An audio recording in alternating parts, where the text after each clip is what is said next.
Cintanya pada Indonesia sangat tulus. Tijani Reinders tiba-tiba ngomong gini ke media Malaysia.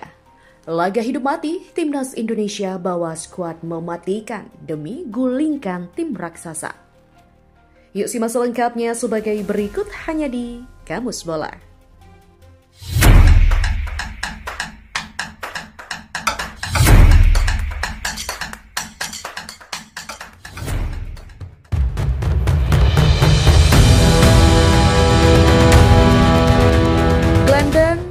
Manchester City, Tijani Reinders menyampaikan dukungan besarnya untuk timnas Indonesia yang masih berjuang di kualifikasi Piala Dunia 2026 zona Asia.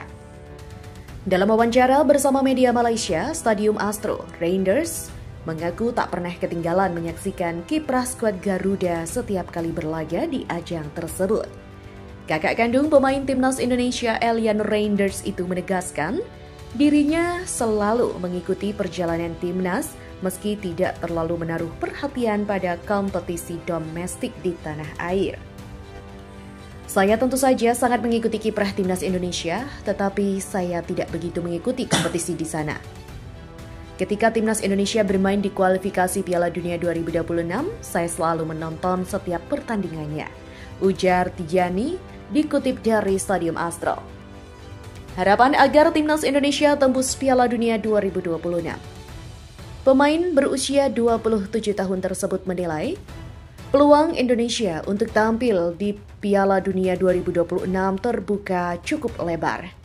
Kini mereka tinggal menghadapi satu fase terakhir, yakni putaran keempat kualifikasi zona Asia. Reinders pun berharap skuad asuhan Patrick Kluivert bisa mengamankan tiket ke putaran final. Ia bahkan memimpikan bisa bertemu sang adik di panggung terbesar sepak bola dunia. Saya berharap mereka bisa berhasil lolos ke Piala Dunia 2026, sebab mereka punya peluang yang sangat bagus.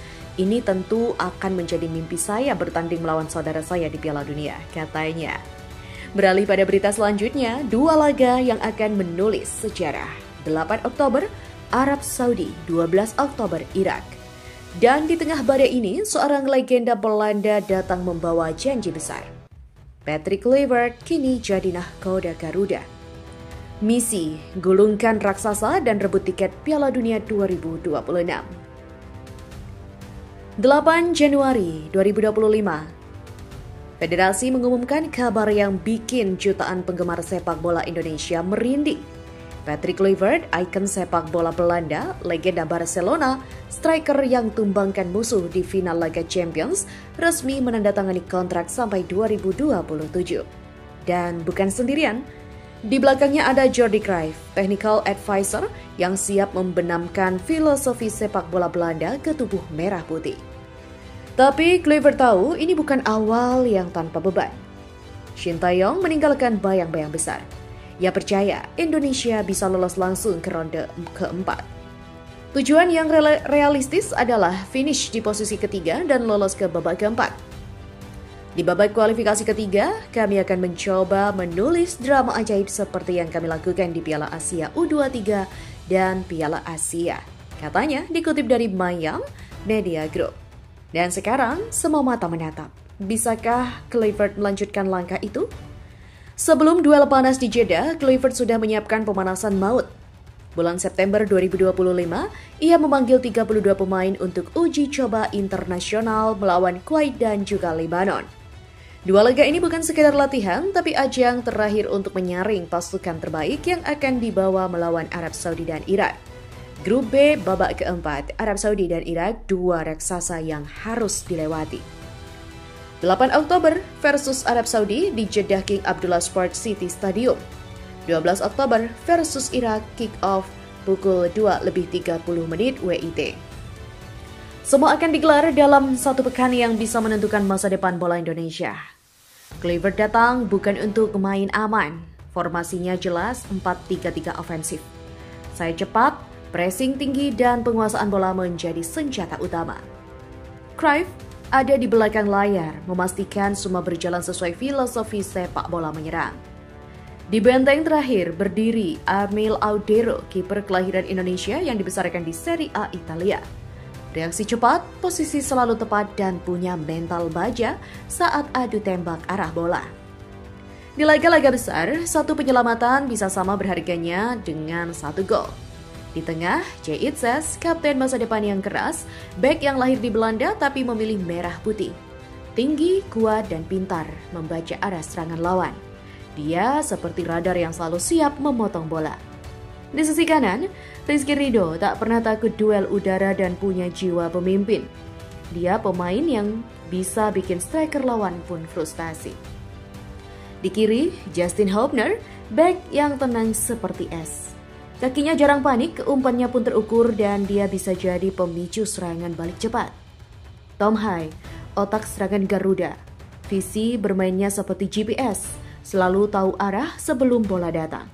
Dari kakinya pun banyak peluang emas akan lahir. Di sisi bertahan, ada Joy Pelupesi. Gelandang jangkar dari klub Turki punya stamina yang seakan tak habis. Dia yang akan jadi filter pertama sebelum bola sampai ke pertahanan. Miliano Jonathans, kecepatannya seperti peluru. Dribblenya bisa bikin bek lawan jatuh tersungkur. Moro Ezekiel, striker muda yang haus pembuktian, punya insting gol tinggi. Selalu berada di posisi tepat di waktu yang tepat. Dan di tengah semua itu ada Ole Romeni. Predator dari Oxford United ini punya naluri pembunuh di kotak penalti. Sentuhan pertama mematikan, penyelesaian akhir yang klinis. Satu peluang kecil saja bisa jadi mimpi buruk untuk kiper lawan. Dua pertandingan ini bukan cuma soal sepak bola. Ini tentang harga diri dan juga sejarah. Patrick Kluivert datang dengan gaya Belanda, tapi hati mereka 100% Indonesia. 8 dan 12 Oktober titik balik sejarah. Kalau bukan sekarang, kapan lagi? Indonesia kini tengah mempersiapkan diri menghadapi ronde keempat kualifikasi Piala Dunia 2026 zona Asia yang digelar Oktober mendatang di Arab Saudi. Timnas tergabung di grup bersama Arab Saudi dan Irak dengan hanya juara grup yang berhak lolos langsung ke Piala Dunia. Dengan dominasi pemain keturunan dan pengaruh besar dari staf pelatih asal Belanda, Timnas Indonesia kini menjelma menjadi kekuatan baru di kawasan. Di bawah arahan Patrick Kluivert serta dukungan dari sosok-sosok seperti Alex Pastoor, Dani Lanza, Jordi Cruyff, hingga Ralf van den Broek, atmosfer Eropa makin kental terasa dalam tubuh Garuda. Kondisi ini diharapkan bisa menjadi daya tarik bagi Jonathans untuk memilih Indonesia sebagai tempat melanjutkan karir internasionalnya. Jika bergabung, ia bukan hanya akan menambah kualitas tim, tapi juga berpotensi menjadi simbol kebangkitan Garuda di level global.